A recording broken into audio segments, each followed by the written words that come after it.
বেকারত্বর অবস্থায় সারা দেশে শুধু ওই মোদিজি বা আইটি সেল তারাই শুধু তার গুণগান প্রচার করে বেড়াচ্ছে না।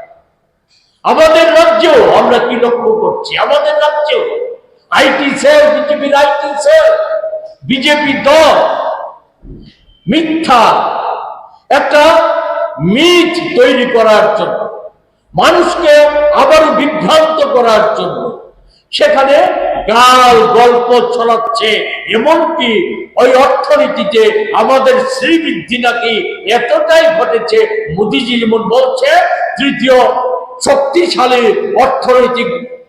অর্থনৈতিকভাবে সমৃদ্ধ হয়ে উঠেছে, যে তেমনি এখানকার যে আইটি সেল এবং সরকারের কোন মন্ত্রী, বিশেষত বাক্যবাগী মন্ত্রী, যিনি ইতিমধ্যে ওই গত টার্মে ওই শিক্ষা দপ্তরকে অন্তর্জনী যাত্রায় পাঠিয়ে দিয়েছিলেন, বর্তমানে সেখানে ওই বিদ্যুৎ দপ্তর, কৃষি দপ্তর, বিদ্যুৎ দপ্তরকে তো লাটে তুলে দিয়েছেন।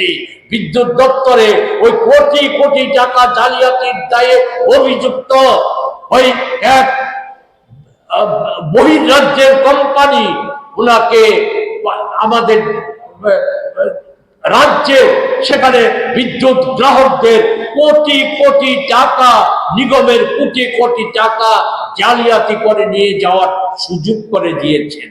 কার্যত কি? কার্যত হচ্ছে আমাদের দেশে কৃষকদের কৃষি উৎপাদন কমে গেছে, শ্রমিকরা কাজ হারাচ্ছে।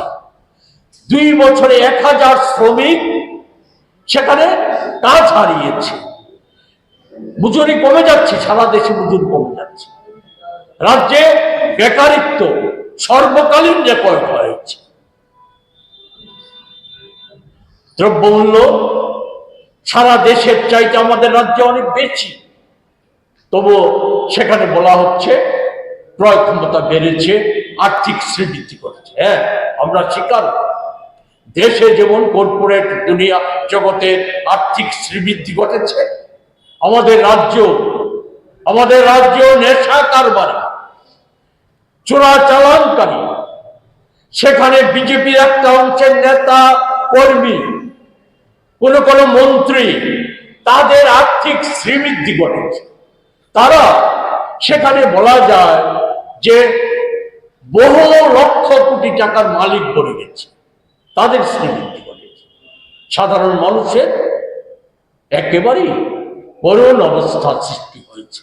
এমনতর জায়গায় দাঁড়িয়ে আমরা আজকে গোটা দেশে আদানির বিরুদ্ধে ব্যবস্থা গ্রহণ করার জন্য আমরা সোচ্চার হয়, আমাদের দল সোচ্চার হয়েছে, পার্লামেন্টে দাবি জানিয়েছে, সর্বভারতীয় আন্দোলনের কর্মসূচি ঘোষণা করেছে।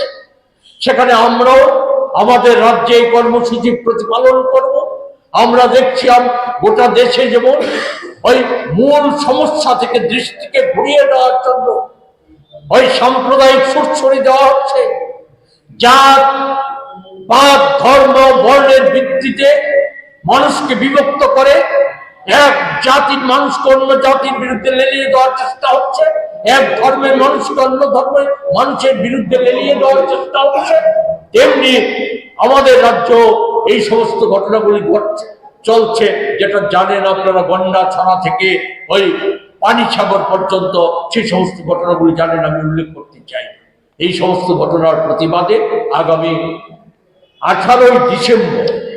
18ই ডিসেম্বর আমরা রাজভবন অভিযান সংগঠিত করি। সেই রাজভবন অভিযান থেকে আমরা আওয়াজ তুলব যে আমাদের রাজ্যে ওই যে কর্পোরেট লগ্নি, টনি ক্যাপিটাল, আমাদের উগ্র ওই ধর্মান্ধ সাম্প্রদায়িক শক্তি, ফেসিবাদী শক্তি যে আতাত গড়ে উঠেছে, সেই আতাত এর বিরুদ্ধে দেশের মানুষকে জাগ্রত করার পাশাপাশি আমাদের রাজ্যে ঐক্য সংহতি রক্ষা, আমাদের রাজ্যের অভাব দারিদ্রতা, ওই বন্যার পরবর্তী সময়ে আমাদের দেশের যে প্রায় অর্ধেক মানুষের দারিদ্রতা বেড়ে গেছে, সেই দারিদ্র মানুষকে রক্ষা, বেকারিত্বের অবসানে আমাদের আমাদের রাজ্যের মানুষকে ঐক্যবদ্ধ করার প্রশ্নে আমরা ওই নতুন করে রাজভবন অভিযানের মধ্য দিয়ে আবার আমরা এই রাজ্যে আন্দোলনের সূচনা করব। এই ক্ষেত্রে আমরা আপনাদের সহযোগিতা আমরা কামনা করছি।